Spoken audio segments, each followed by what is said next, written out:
संविधान की विशेषताएं पाठ के बारे में बात करूंगा। लास्ट वाली क्लास में हमने संविधान के बारे में पता किया, नॉर्मली हमने बेसिक जानकारी हमने संविधान की जुटाई थी और दो विशेषताओं की बात हमने लगभग कर ली थी, जिसमें हमने पहली विशेषता पढ़ी थी भारत एक संपूर्ण प्रभुत्व संपन्न गणराज्य है, इसके बारे में हमने डिटेल से अध्ययन किया था।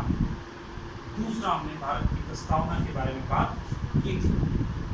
और अगर अब हम तीसरी विशेषताओं की बात करें तो तीसरी विशेषताओं में हमारे यहाँ पर विशाल संविधान,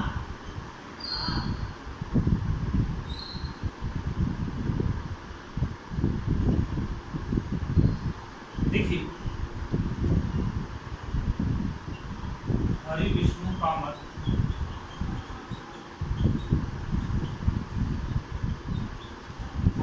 कामत ने कहा है कि ये हमारे सौभाग्य की बात है कि भारत का संविधान विश्व का सबसे विशाल संविधान है।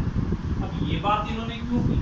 भारत का संविधान जो विशाल संविधान है उसका पीछे कोई कारण है, तब जाके इन्होंने ये बात कही है। तो भारत का विशाल संविधान क्यों है? तो देखिए भारत के संविधान में अगर अनुच्छेद की बात करें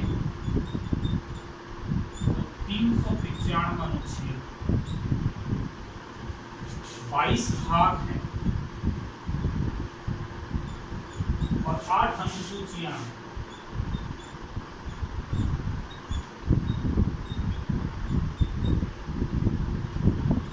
देखिए भारत के संविधान में 395 अनुच्छेद, 22 भाग और 8 अनुसूचियां, ये मूल संविधान में थी।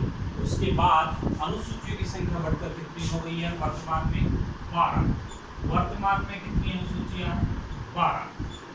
395 की जगह 395 अनुच्छेद, 22 भाग की जगह 22 भाग। अब इतने अनुच्छेद दुनिया के किसी भी संविधान में नहीं है। अगर अमेरिका इतना विशाल देश है, मात्र कितने अनुच्छेद हैं? 7। अगर हम बात करें कनाडा की तो कनाडा में 147, ऐसा आपकी बुक्स में दे रखे हैं। अफ्रीका, ऑस्ट्रेलिया, इनके उदाहरण देके कंपेयर करके आपको समझाने की कोशिश की है कि भारत का संविधान अगर देखें तो इन देशों की तुलना में बहुत बड़ा है, या फिर यूँ कह सकते हैं कि दुनिया में हमारे देश का संविधान क्या है? सबसे विशाल है। इतना बड़ा संविधान दुनिया में किसी का भी नहीं। बहुत लंबी प्रक्रिया के बाद 2 वर्ष 11 माह 18 दिन की निरंतर बैठकों के बाद भारत का विशाल संविधान बनकर तैयार हुआ। अब देखिए जब हमारे देश का संविधान बना, हमको पता है, सभी को जानकारी की बेसिक सी बात है कि 26 जनवरी को हमारा गणतंत्र बना, हमारा देश, यानी गणतंत्र दिवस हम 26 जनवरी को मनाते हैं। उसके पीछे यही कारण है कि 26 जनवरी 1950 को भारत के देश का संविधान लागू हो गया, यानी ये संविधान भारत में काम करने लग गया। उस दिन भारत में 395 अनुच्छेद, 22 भाग, 8 अनुसूचियां थी। बाद में अनुसूचियां बढ़ी है, जैसे मैंने आपको बताया। पर भारत में संविधान संशोधन की प्रक्रिया को भी अपनाया गया।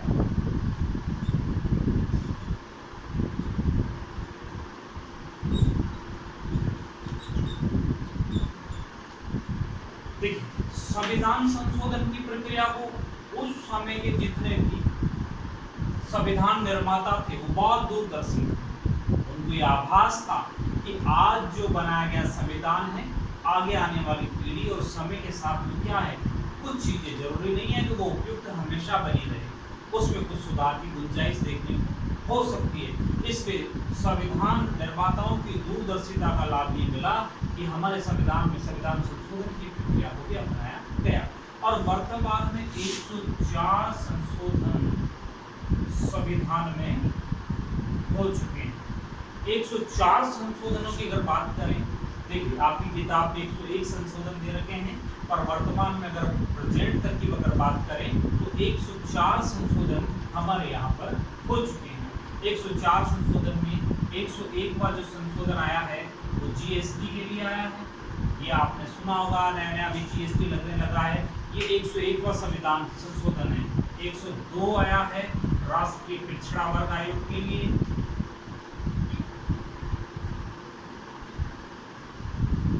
और 103 की अगर बात करें तो अभी आपने सुना कि प्रधानमंत्री नरेंद्र मोदी जी की सरकार ने सवर्ण गरीब को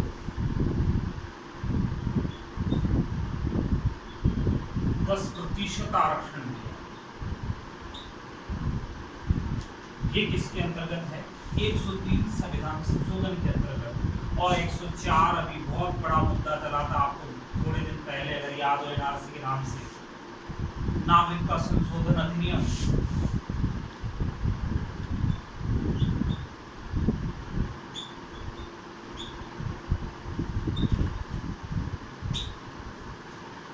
ये 4 संशोधन लेटेस्ट जो मैंने आपको थोड़ी जानकारी की थी, ज्यादा विस्तार से आपको जानने की जरूरत नहीं है, बस इतना ध्यान रखिए। वर्तमान में 104 संशोधन हो चुके हैं और 101 जीएसटी को लेकर था, 102 राष्ट्रीय पिछड़ापन, 103 सवर्ण गरीब को जो 10% आरक्षण दिया गया, और 104 संशोधन नागरिकता संशोधन किताब में जो 101 की बात की गई है। तो इन सब चीजों को मिलाकर हमने विशाल संविधान इसलिए कहा कि इतने अनुच्छेद है, इतने भाग है, इतनी अनुसूचियां हैं और इतने संविधान संशोधन हो चुके हैं और भविष्य में भी होंगे। देश की परिस्थितियों के अनुसार, जरूरतों के अनुसार संविधान संशोधन निरंतर होते रहेंगे। इस कारण भारत के संविधान को क्या कहा गया? विशाल संविधान कहा गया। तो दुनिया का विशाल संविधान भारत का संविधान है।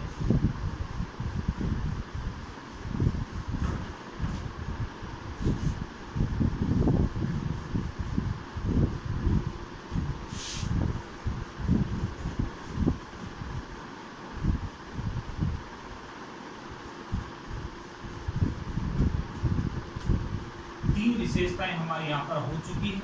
अब बात करेंगे हम चौथी विशेषता की। और अगर हम चौथी विशेषता की बात करें तो वो क्या है? लिखित और निर्मित संविधान।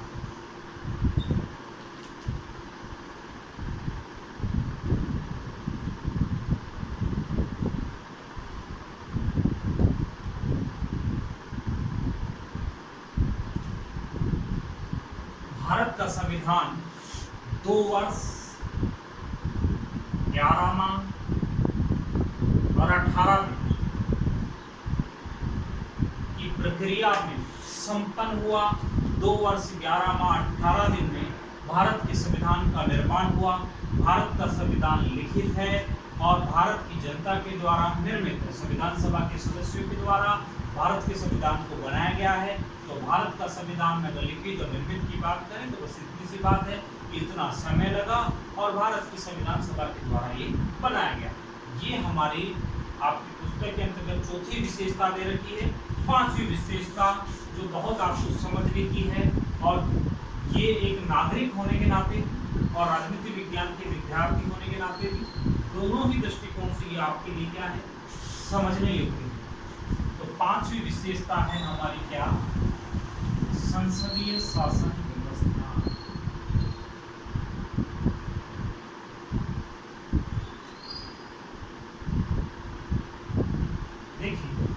भारत में संसदीय शासन व्यवस्था को अपनाया गया है, केंद्र में भी और राज्यों में भी। यानी कि जो भारत का शासन संचालन होता है वो संसदीय शासन व्यवस्था के तहत होता है। अब संसदीय शासन व्यवस्था को अगर समझना है तो 2 चीज मुख्य रूप से हमें समझनी पड़ेगी। एक तो संसदीय शासन व्यवस्था में जो कार्यपालिका होती है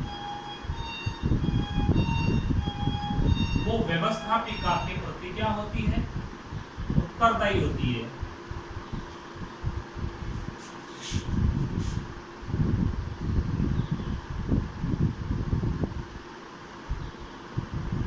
ये महत्वपूर्ण विशेषता है कि देश की जो कार्यपालिका, चाहे राज्यों में बात करो चाहे केंद्र की सरकार की बात करो, जो केंद्र की कार्यपालिका है या राज्य की कार्यपालिका, वो व्यवस्थापिका के प्रति क्या होती है? उत्तरदायी होती है। या उत्तरदायी का क्या मतलब है? देखिए, हमने 11वीं क्लास में भी पढ़ा और एक राजनीति विज्ञान के विद्यार्थी होने के नाते हमें ये पता होना चाहिए कि सरकार के 3 अंग होते हैं: व्यवस्थापिका, कार्यपालिका और न्यायपालिका। पर अगर हम व्यवहारिक बात करें तो जो आज सरकार है, जैसे आज प्रधानमंत्री और मंत्री, वो एक तरीके से क्या है? उसी को हम सरकार के देते हैं। तो मुख्य रूप से क्या कहलाती है? कार्यपालिका। वो कार्यपालिका किसके प्रति उत्तरदायी है? व्यवस्थापिका। अब व्यवस्थापिका, अगर हम हमारे देश की बात कर रहे हैं तो देश के हिसाब से अगर केंद्र की सरकार की बात करें तो वहां व्यवस्थापिका तो क्या होगी? संसद। अगर आप संसद की बात करें तो संसद को ही व्यवस्थापिका कहते हैं, और संसद के दो अंग हम सबको पता है, लोकसभा और राज्यसभा। अंग तीन है, सॉरी, लोकसभा, राज्यसभा, राष्ट्रपति। और सदन की बात करें तो दो, लोकसभा और राज्यसभा। तो जो देश की व्यवस्थापिका है उसी को ही हम संसद कहते हैं। और हमको ये जानकारी होनी चाहिए कि संसद के सदस्यों में से ही कार्यपालिका का क्या किया जाता है, निर्माण किया जाता है। आज नरेंद्र मोदी हैं या जितने भी कैबिनेट में मंत्री हैं या राज्य मंत्री या मंत्रिपरिषद के जितने भी सदस्य हैं वो सारे क्या हैं, संसद के सदस्य हैं, भले वो राज्यसभा के हों चाहे भले वो लोकसभा के, और वो हैं क्या, संसद के सदस्य। तो संसद के सदस्य से ही कार्यपालिका का निर्माण होता है। अब ये कार्यपालिका इस संसद के प्रति या व्यवस्था के प्रति क्या होती है, उत्तरदायी होती है। यानी कि जब तक कार्यपालिका का व्यवस्थापिका के प्रति विश्वास है, यानी व्यवस्थापिका में बहुमत है, विश्वास का मतलब बहुमत ही होता है कि अगर कार्यपालिका के खिलाफ अविश्वास प्रस्ताव आ जाए या व्यवस्थापिका के अंतर्गत उनके मत कम रह जाए तो ये कार्यपालिका क्या हो जाती है, भंग हो जाती है, यानी कि सरकार गिर जाती है, जिसे हम कहते हैं सरकार गिर गई। जैसे कि राजस्थान में कुछ दिनों से आपको देखने को मिल रहा है, लेटेस्ट उदाहरण से आपको समझाता हूँ। अगर इसी उदाहरणों को हम राज्य की सरकार के संदर्भ में अगर देखें तो जैसे राजस्थान की विधानसभा में 200 सदस्य, कितने सदस्य हैं, 200 सदस्य। अभी बहुत नाटकीय घटनाक्रम आपको देखने को मिला प्रेजेंट में, अभी आपके पूर्व उप मुख्यमंत्री सचिन पायलट वापस शामिल हुए कांग्रेस में। 200 सदस्यों की हमारे यहाँ की विधानसभा है, और इस विधानसभा के 200 में से 101 मत, देखिए 101 क्या है, ये विश्वास मत है। यानी कि अगर हमारे राज्य के अंतर्गत अगर सरकार का निर्माण करना है तो 101 विधायक उस पार्टी के साथ होना चाहिए। अब इस नाटकीय घटनाक्रम में आपने देखा, इस जादुई आंकड़े को छूने की गहलोत साहब की कोशिश कर रहे थे और भारतीय जनता पार्टी भी कोशिश कर रही थी। ये बात यहीं पर लागू होती है कि कार्यपालिका क्या है, व्यवस्थापिका के प्रति क्या है, उत्तरदायी है। कि अगर व्यवस्थापिका कार्यपालिका के प्रति अगर क्या अविश्वास प्रस्ताव ला देती या फिर फ्लोर टेस्ट करना पड़ता था कार्यपालिका को व्यवस्थापिका के सामने, यानी विधानसभा के अंतर्गत गहलोत साहब फ्लोर टेस्ट में अगर 101 विधायक नहीं दिखा पाते, यानी कि व्यवस्थापिका के प्रति उत्तरदायी नहीं होते या व्यवस्थापिका का विश्वास मत हासिल नहीं करते, तो उनकी सरकार क्या होती, गिर जाती। ये वाले उदाहरण से हमको ये समझ में आता है, ये संसदीय शासन व्यवस्था का पहला। उसके अलावा हम बात करें